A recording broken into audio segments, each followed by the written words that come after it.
आज हमारा टॉपिक जो है वो है केमिस्ट्री 9th क्लास से चैप्टर 4 की एक्सरसाइज। हम इसके एमसीक्यू सारे 2 वीडियोस के अंदर डिटेल से पढ़ चुके हैं। क्वेश्चंस हैं फॉर शॉर्ट आंसर्स। तो शॉर्ट क्वेश्चंस जो हैं इसके अंदर 1, 3 और 4, तो ये इंतहाई अहम है क्योंकि ये कम से कम 4-5 बोर्ड जो हैं उनके अंदर ये सर्कुलेट होंगे, डिफरेंट जो हैं बच्चों को आएंगे इनमें से। तो नेक्स्ट देखते हैं कि पहला शॉर्ट क्वेश्चन है क्या। Write down chemical formula. Chemical formula लिखना है किसका? बेरियम नाइट्राइड का। बेरियम क्या है?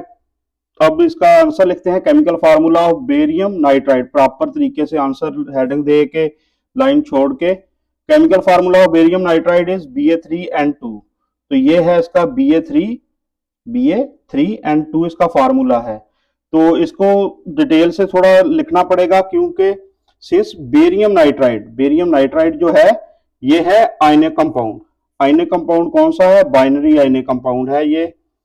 ठीक, इसलिए बाइनरी आयनिक कंपाउंड का फार्मूला लिखने का एक मेथड है बुक के अंदर, 4.3 टॉपिक 54 पेज पे, बाइनरी आयनिक कंपाउंड वाला। तो उसका मेथड जो है क्रिस क्रॉस मेथड है, उसके मुताबिक इसको हम लिखेंगे। Barium nitride is an binary ionic compound है, कौन सा? बाइनरी है। We will write its formula according to criss cross method. Criss cross method लगाएंगे, पहले कैटाइन लिखा जाता है। कैटाइन कौन सा है? Ba2+ आयन बनाता है। एनाइन जो है वो कौन सा है? N3 negative. तो ये नाइट्रोजन जो है नाइट्राइड आयन बनाएगी 3 नेगेटिव के साथ। अब क्या करेंगे?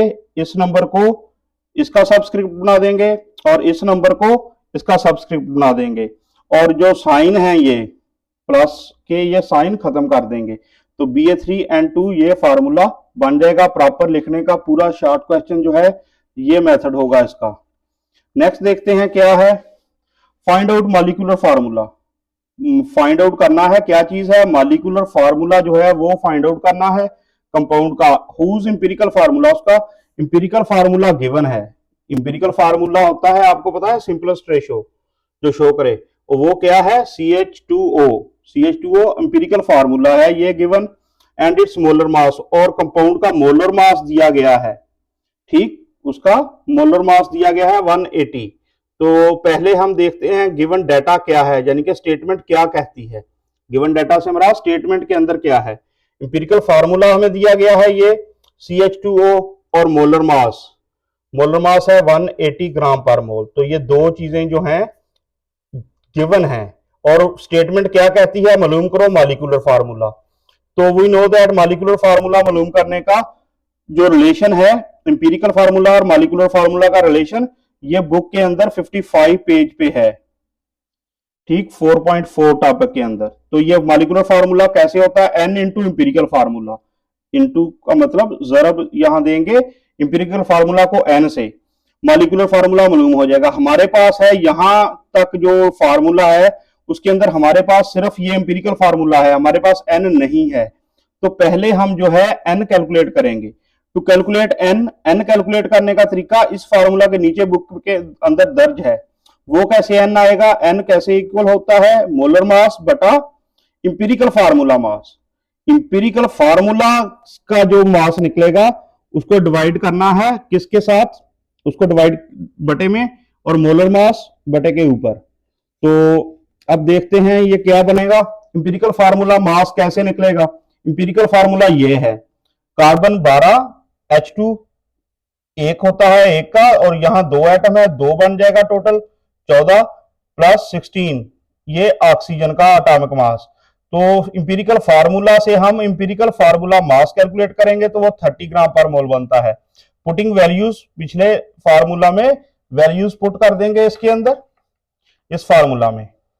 ठीक, मोलर मास 180 और इंपेरिकल फार्मूला मास जो हमने कैलकुलेट किया 30, तो वो आ जाएगा N6 के बराबर। अब पहला जो फार्मूला था ये फार्मूला, इसके अंदर N की वैल्यू पुट कर देंगे, इसकी वैल्यू पुट कर देंगे। इंपेरिकल फार्मूला पता है, N मालूम कर लिया, तो मॉलिक्यूलर फार्मूला निकल आएगा। मॉलिक्यूलर फार्मूला बराबर होगा 6 इंटू CH2O, तो ये मल्टीप्लाई होकर C6H12O6 हो जाएगा।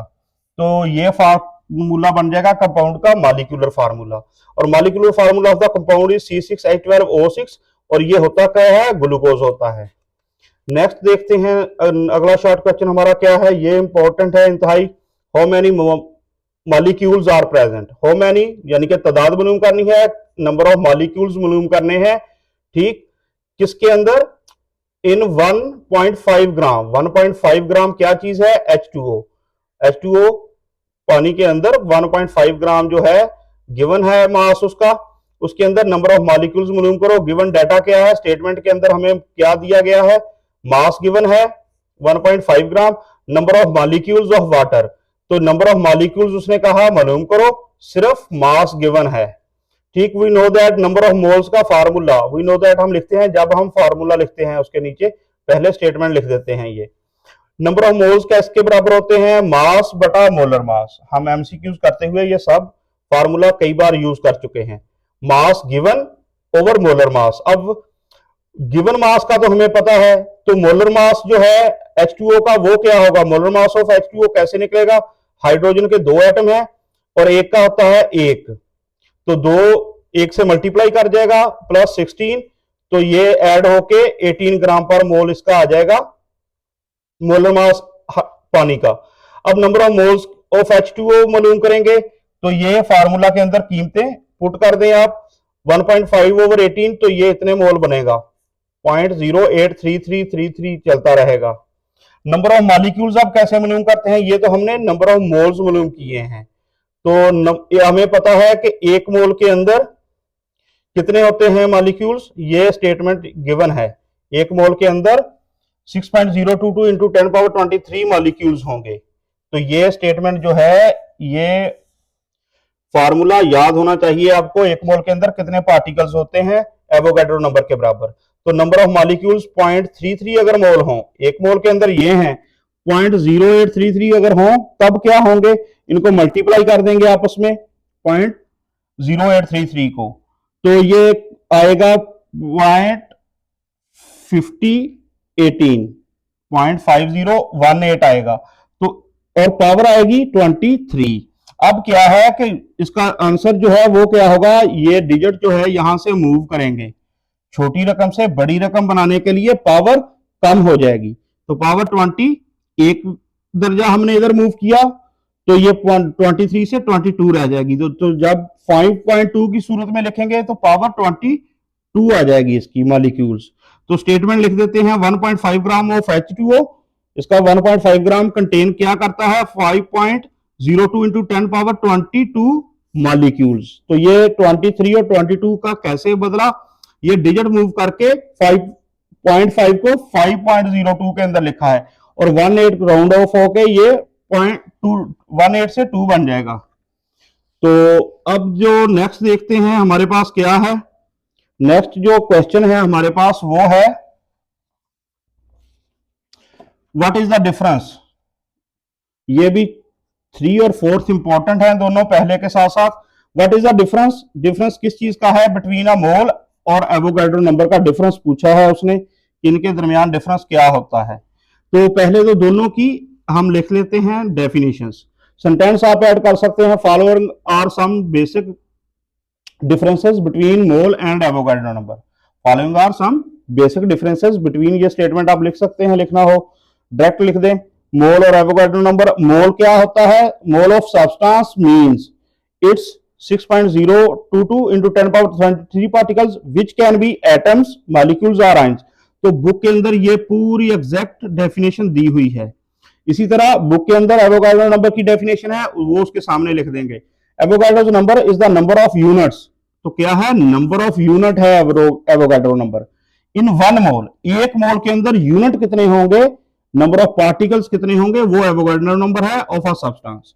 तो मोल क्या है, मजीद हम इसको देखें, mole is a unit, unit है कैसे, जैसे डजन होता है, ये एग्जांपल दी हुई है बुक के अंदर, उसने डजन की एग्जांपल, दर्जन की।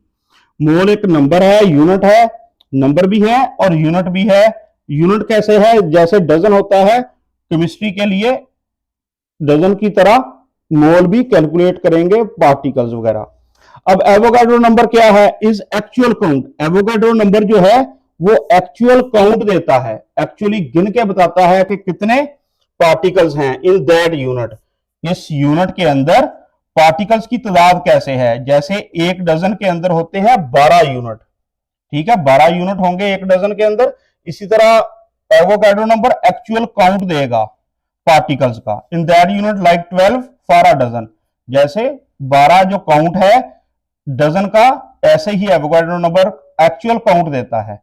मोल is an SI unit, mole ऐसा यूनिट है क्या चीज वॉल्यूम करने का, to measure the amount of substance, measure करनी है अमाउंट ऑफ सब्सटेंस और पार्टिकल्स जो है उसकी अमाउंट मेजर करने के लिए ऐसा यूनिट समझा जाता है केमिस्ट्री के अंदर। और एवोगाड्रो नंबर क्या है, it is a fixed number, तो ये फिक्स्ड नंबर है, कांस्टेंट है, इसमें कोई तब्दीली नहीं होती। 6.022 इंटू 10⁻23 पार्टिकल्स। तो नेक्स्ट जो पॉइंट हम बना सकते हैं, सिंबल इज MOL, तो ये इसकी सिंबल है, ये कॉमा लगा के इसको अलग से वाजे किया है, ये सिंबल है मोल की। It is represented as Na, तो ये Na से ऐसे रिप्रेजेंट होता है। तो 4 पॉइंट्स के अंदर दूसरा पॉइंट है वो आप मिस कर सकते हैं अगर करना हो, अदरवाइज जरूरत नहीं है, सिंपल सारे लिखे हुए हैं। Write down chemical equation, chemical equation लिखें आप। फॉलोइंग रिएक्शन, रिएक्शन दिया हुआ है, कॉपर प्लस सल्फ्यूरिक एसिड है, कॉपर सल्फेट बनेगा, सल्फर डाइऑक्साइड बनेगी और वाटर बनेगा। तो 3 चीजें प्रोडक्ट के अंदर हैं, कॉपर सल्फेट, सल्फर डाइऑक्साइड और वाटर। सल्फ्यूरिक एसिड का रिएक्शन है कॉपर के साथ। अब सबसे पहले जो गलती करने से बचना है वो कौन सी है कि कॉपर की सिंबल जो है अलामत वो Cu होती है, CO समझ के CO से ना कर देना आप, कोबाल्ट बन जाएगा। तो Cu होती है इसकी सिंबल कॉपर की, Cu plus H2SO4, CuSO4 plus SO2 plus H2O। तो ये 2 और 2 जो है इसको बैलेंस करने के लिए लगाया है। यहां इस साइड पे टोटल काउंट हर किसी का और इस साइड पे हर किसी का टोटल काउंट आप करेंगे तो उसके अंदर आपको डिफरेंस नजर आ जाएगा। ऑक्सीजन के अंदर ही फर्ज करें, आप एक एग्जांपल ले लें, ऑक्सीजन दोनों तरफ डिफरेंट आएंगे, तो उसको बैलेंस करने के लिए ये 2 और ये 2 ऐड किया गया है। और इसके नीचे जो लिखा है, ये सिंबल लिखी हैं, कौन सी हैं ये, फिजिकल स्टेट्स की। फिजिकल स्टेट हर सूरत लिखनी है, ये नहीं लिखोगे इस शॉर्ट क्वेश्चन के नंबर पूरे नहीं मिलेंगे किसी सूरत। तो ये फिजिकल स्टेट्स लिखनी है क्योंकि रूल्स उसने बुक के अंदर मेंशन किए हैं केमिकल इक्वेशन में, और ये लिखा है कि ये सबस्क्रिप्ट में लिखी जाती हैं। तो सल्फर जो है वो सॉलिड होगी, एक्वस सॉल्यूशन होगा, H2SO4, CuSO4 भी एक्वस होगा, AQ, SO2 जो है ये गैस है, H2O लिक्विड फॉर्म में मिलेगा। तो ये सारा रिएक्शन है और ये सारे शॉर्ट क्वेश्चन थे।